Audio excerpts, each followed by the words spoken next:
C'était censé être une soirée tranquille.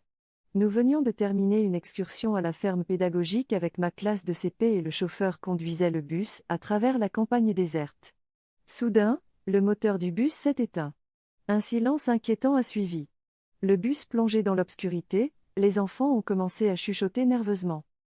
Puis, la radio a grésillé, émettant un message saccadé et terrifiant, alerte tornade imminente. Prenez refuge immédiatement. Mon cœur s'est serré. Une tornade ici ? Maintenant ? C'était irréel. Les enfants, intuitivement, ont perçu mon inquiétude et se sont serrés les uns contre les autres.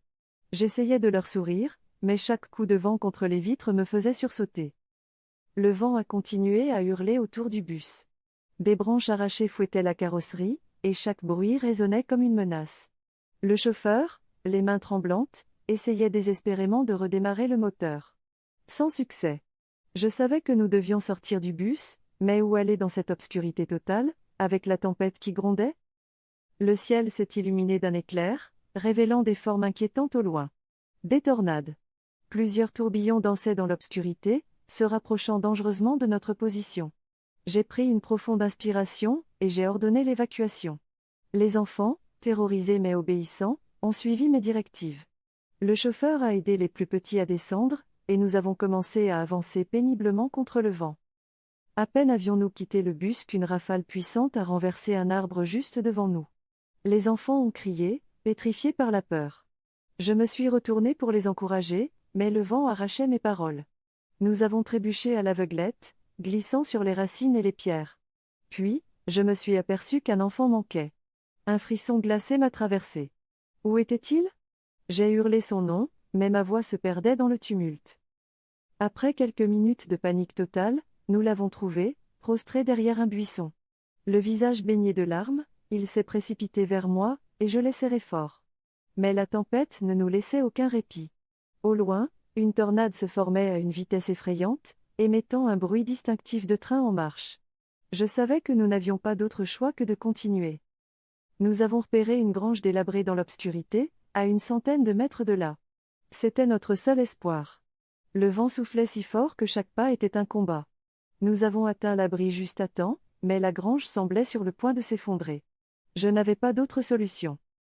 Les enfants se sont blottis contre les murs tremblants, et j'ai compté une nouvelle fois pour m'assurer que personne n'avait été laissé derrière.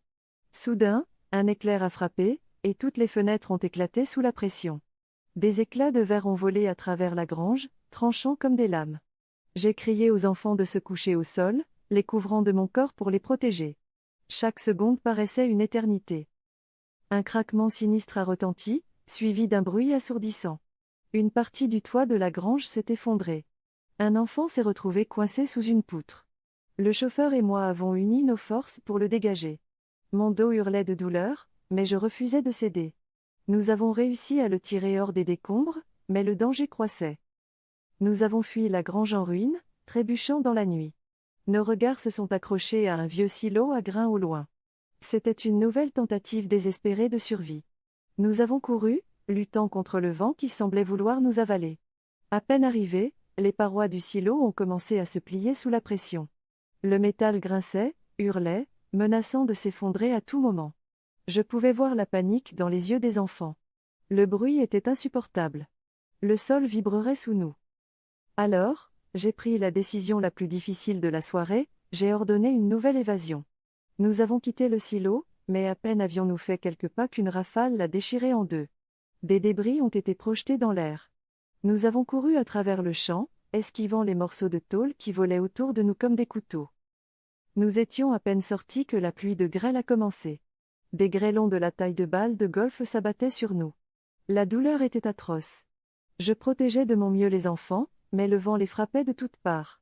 À bout de souffle, nous nous sommes réfugiés dans un fossé, espérant qu'il nous offrirait un abri temporaire. Dans ce fossé, nous avons senti la terre trembler à mesure qu'une tornade passait à quelques mètres de nous. Elle déchirait tout sur son passage. Le bruit était si intense que je pensais que mes tympans allaient éclater. Mais nous étions en vie. Malgré la peur, malgré la douleur, nous avons continué. Je ne sais pas comment nous avons trouvé cet ancien bunker en béton, mais c'était notre dernier espoir. Le vent semblait vouloir nous arracher du sol à chaque pas. J'ai poussé les enfants à entrer en hurlant, priant pour que le bâtiment tienne. À peine la dernière porte verrouillée, une nouvelle tornade a frappé. Le bunker tremblait. Les murs de béton se fissuraient. Les enfants se sont blottis contre moi, tremblants, et j'ai prié. Encore. Encore. Je les ai serrés, leur promettant que tout irait bien.